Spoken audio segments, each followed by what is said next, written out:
നിങ്ങൾ ആദ്യമായിട്ടാണോ വോട്ട് ചെയ്യുന്നത്? പോളിംഗ് ബൂത്തിലെ നടപടിക്രമങ്ങളിൽ ഇനി ആശങ്ക വേണ്ട. ബൂത്തിനുള്ളിൽ ശ്രദ്ധിക്കേണ്ട കാര്യങ്ങൾ, എങ്ങനെ വോട്ട് ചെയ്യണം തുടങ്ങിയ കാര്യങ്ങൾ നമുക്ക് നോക്കാം.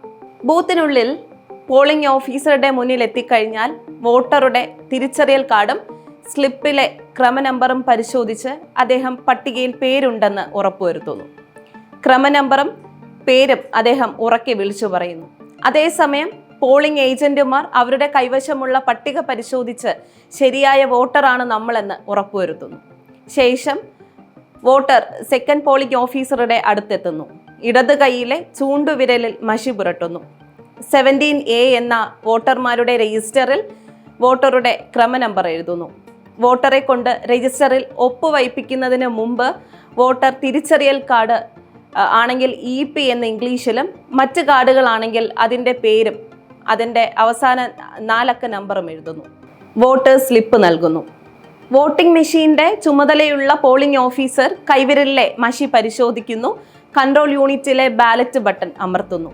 അതോടെ കൺട്രോൾ യൂണിറ്റിലെ ബിസി എന്ന് രേഖപ്പെടുത്തിയ ലൈറ്റ് ചുവന്ന നിറത്തിലാകുന്നു. അതേസമയം ബാലറ്റ് യൂണിറ്റിലെ റെഡി എന്നെഴുതിയിരിക്കുന്ന ഭാഗത്തെ ലൈറ്റ് പച്ച നിറത്തിൽ പ്രകാശിക്കുന്നു.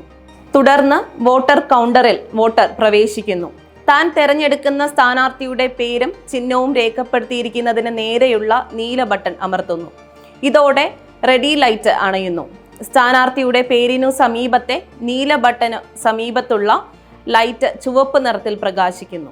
കൺട്രോൾ യൂണിറ്റിൽ നിന്ന് ഡീപ് ശബ്ദം കേൾക്കുന്നതിന് മുമ്പ് വോട്ട് രേഖപ്പെടുത്തിയ സ്ഥാനാർത്ഥിയുടെ പേരും ചിഹ്നവും സീരിയൽ നമ്പറും അടങ്ങുന്ന പ്രിന്റ് VVPAT യന്ത്രത്തിൽ നിന്നും പുറത്തു വന്ന് 7 സെക്കൻഡ് സമയത്തേക്ക് വിൻഡോയിൽ ദൃശ്യമാകുന്നു.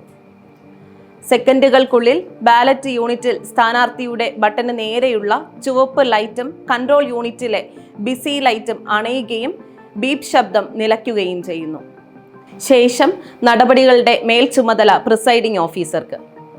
വോട്ടർ ശ്രദ്ധിക്കേണ്ടത് VVPATൽ ബാലറ്റ് സ്ലിപ്പ് കാണാതിരിക്കുകയോ ബീപ് ശബ്ദം കേൾക്കാതിരിക്കുകയോ ചെയ്താൽ പ്രിസൈഡിംഗ് ഓഫീസറുടെ ശ്രദ്ധയിൽ അത് പെടുത്തണമെന്നുള്ളതാണ്.